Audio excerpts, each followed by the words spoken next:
Chapter 38. The 11 months spent in the monastery of the Oblates of Mary Immaculate were among the greatest favors God has granted me. No testimony whatever could have convinced me that the monastic institutions were not one of the most blessed of the gospel.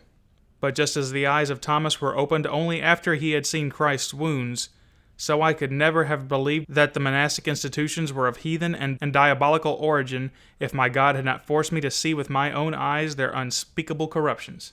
Though I remained for some time longer a sincere Catholic priest, I dare say that God himself had just broken the strongest tie of my affections and respect for that church.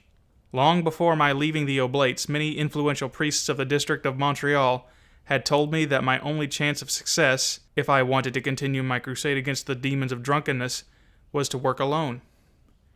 At the head of the French-Canadian curates who thus spoke was my venerable personal friend and benefactor, the Reverend Mr. Brossard, curate of Longueuil. He had not only been one of my most devoted friends and teachers when I was studying in the College of Nicolette, but he had helped me with his own money to go through the last 4 years of my studies.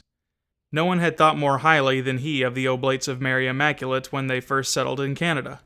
But their monastery was too near his parsonage for their own benefit. His sharp eyes, high intelligence, and integrity of character soon detected that there was more false varnish than pure gold on their glittering escutcheon. Several love scrapes between some of the oblates and the pretty young ladies of his parish had filled him with disgust. But what had absolutely destroyed his confidence was the discovery that Father Guguis, the superior, was opening the letters of Mr. Brossard, which many times had passed from the office through his hands. That criminal action had come very near to being brought before the legal courts by Mr. Brossard. This was avoided only by Father Guguis acknowledging his guilt, asking pardon in the most humiliating way before me and several other witnesses. Long before I left the Oblates, Mr. Brossard had said to me, "The Oblates are not the men you think them to be. I have been sorely disappointed in them, and your disappointment will be no less than mine when your eyes are opened.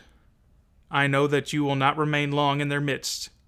I offer you, in advance, the hospitality of my parsonage when your conscience calls you out of their monastery." I availed myself of his kind invitation on the evening of the 1st of November, 1847. The next week was spent in preparing the memo which I intended to present to my Lord Bourget, Bishop of Montreal, as an explanation of my leaving the Oblates. I knew that he was disappointed and displeased with the step I had taken. This did not surprise me. I knew that those monks had been imported by him from France, and that they were pets of his.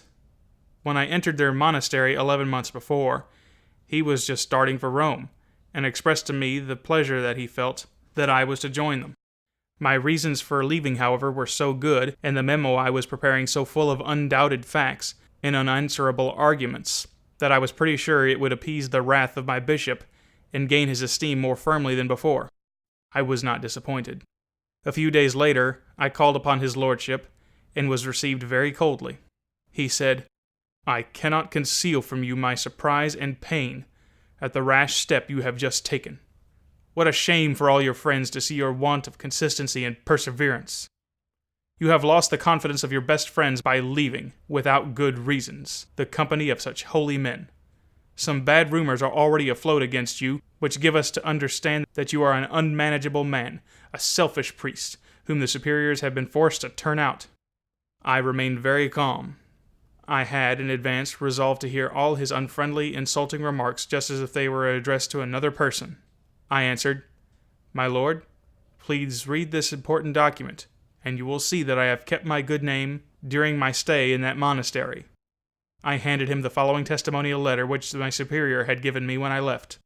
"I, the undersigned, superior of the Novitate of the Oblates of Mary Immaculate, at Longueuil, do certify that the conduct of Mr. Chiniquy, when in our monastery, has been worthy of the sacred character which he possesses, and after his year of solitude, he does not less deserve the confidence of his brethren in the holy ministry than before.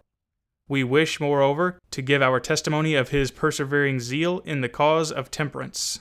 We think that nothing will give a character of stability to that indomitable reform, and to secure its perfect success, than the profound reflections and studies of Mr. Chiniquy, when in the solitude of Longueuil, on the importance of that work. T.F. Allard, Superior of the Novitate, O.M.I." It was really pleasant for me to see that every line of that document read by the bishop was blotting out some of the stern and unfriendly lines which were on his face. Amiably he handed it back to me, saying, "I thank God that you are still as worthy of my esteem and confidence as when you entered that monastery. But would you be so kind enough to give me some real reasons why you have so abruptly separated from the Oblates?" "Yes, my lord, I will give them to you." I handed him the memo, about 30 pages long, which I had prepared. The bishop read very carefully 5 or 6 pages and said, "Are you positive as to the exactness of what you write here?" "Yes, my lord. These are as true and real as I am here."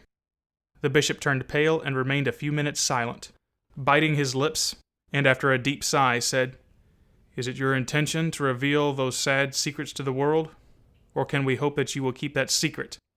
"My lord," I answered, "I consider myself bound in conscience and honor to keep those things secret, provided I am not forced to reveal them in self-defense against any abuse or persecutions emanating from the Oblates or any other party."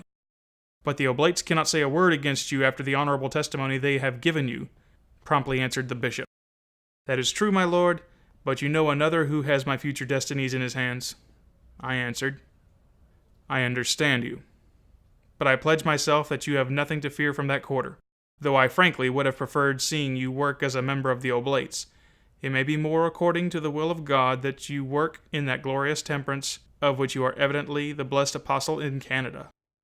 I am glad to tell you that I have spoken of you to the Pope, and he requested me to give you a precious medal, which bears his most perfect features, with a splendid crucifix. His Holiness has graciously attached 300 days for indulgences to every one who will take the pledge of temperance in kissing the feet of that crucifix." "Wait a moment," added the bishop. "I will go and get them and present them to you." When the bishop returned, I fell on my knees to receive them, and pressed them both to my lips with the utmost respect. He granted me the power to preach and hear confessions all over his diocese, and he dismissed me only after having put his hand on my head and asked God to pour upon me his most abundant benediction everywhere I should go work in the holy cause of temperance in Canada.